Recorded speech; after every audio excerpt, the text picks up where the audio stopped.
thinking about splashing out on the Mistborn mount collection, well, you have come to the right place, because here you will find all the mounts with some cheeky recolors too.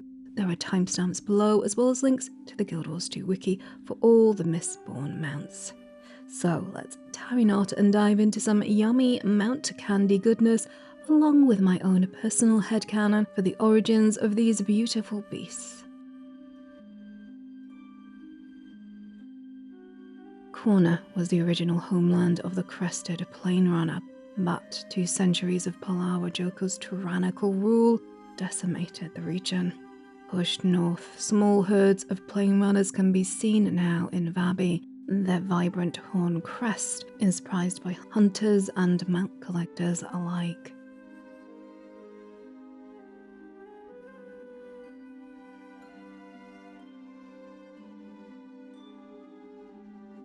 Primeval mounts hail from the realm of torment and were the mounts of the servants of the goddess Cormia. In truth, these are spirit mounts which allowed her agents to traverse the vast realm with greater ease, but when Cormia departed, they emerged via the tomb of the primeval kings.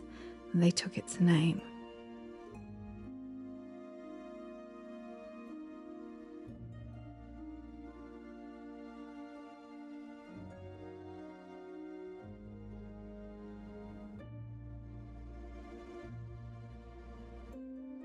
The Caledon Short-Tail, as its name suggests, hails from Caledon Forest, specifically the central Glencairn-Sperrins region.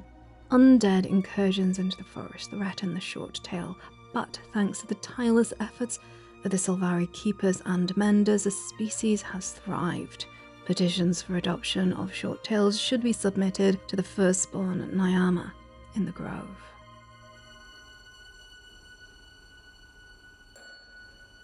Exalted Vaulters, like all exalted creatures, were created by the Forgotten in service of Glint's legacy.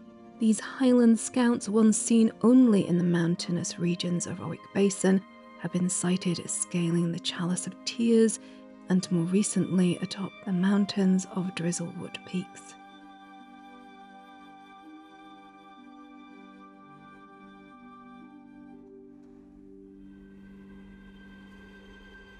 The origins of the Lithosol mount variant is hotly contested, as Suran scholars insist it was a seminal Golomancer, Zimsational Zim, the founder of Ratanovus and Arcanum, who created these creatures while attempting to terraform Draconis Mons in the Ring of Fire.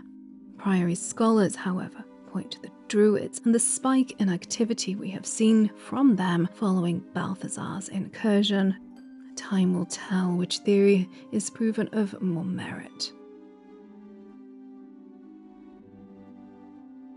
The Lucent Jackal of Vabi had been for generations the messengers of the Grand Court of Shabelek. The court was once the centre of worship for the twin goddess Lissa, and these jackals served the priesthood even as Verai Ossa and the Marganites of Abaddon sought to corrupt the location. Sadly, the branding of the area by Kraukatoric ended centuries of service.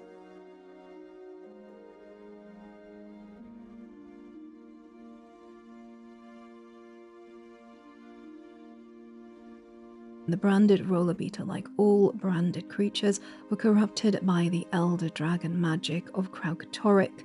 Their crystalline anatomy offers resistance to most environmental effects, which would render mortal mounts useless.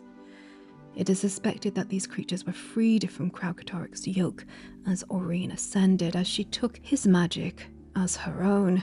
If Aurene holds any dominion over these creatures is yet unknown. The Nautiloid beetle is the only known aquatic roller beetle. Sadly, Nautiloid owners are unable to utilize their creature's extraordinary swimming speed, as contact with water renders the riding holographic tether inactive.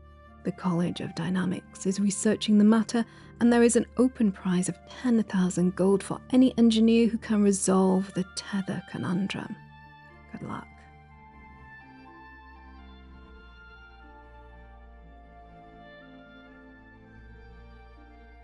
The Iceforged Reaver, like the Frostsoul's Skyscale, are thought to be blessed by Grenth at the Reaper's Gate Shrine in Lion's Arch. However, counterclaims have recently been made, pointing to ice dragon incursions throughout Krytan and Maguma. Authorities are requesting that citizens stop taking their mounts into dangerous territories, and the shrine in Loch Ness Pass has been temporarily closed due to overwhelming numbers and lack of sanitation. The Stormclaw's shocking aura is derived from this mount's armour. A raiding party of Mist Warriors descended on the incubation lab in Ratanovus and ransacked much of the facility. Golems were dispatched and a number of arrests were made, but the armour made it out into the wild. And in unrelated news, I'm sure, an unnamed Naked Inquest crew member was found superclued to a Samoath in Metrica province 3 days later.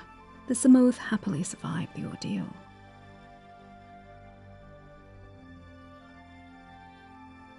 The 1331 Halloween night of affright, where numerous mounts were abducted by the Mad King's courtiers, will not soon be forgotten.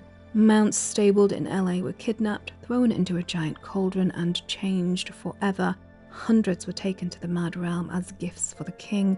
Rescue missions were undertaken at the time, but not all of these unfortunate creatures were retrieved before the realm became inaccessible again.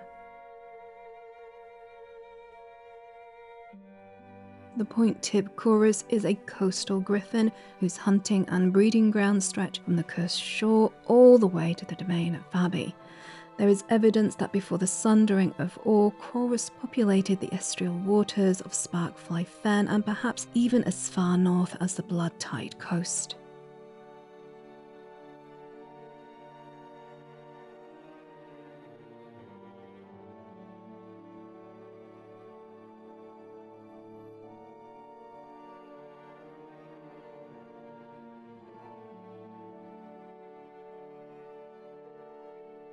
The Toymaker Tix created accessories which transform your mundane mount into a festive flurry of snow and Wintersday cheer.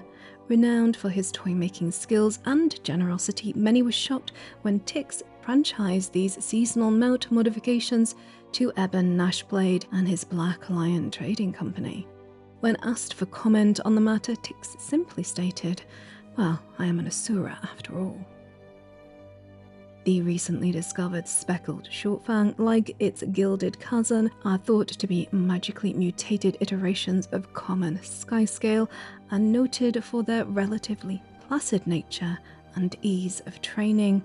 These Skyscale mutations are thought to have arisen after Kraukatoric's demise, but the emergence of the speckled variant indicates that Skyscale could be more susceptible to magical auras than first suspected.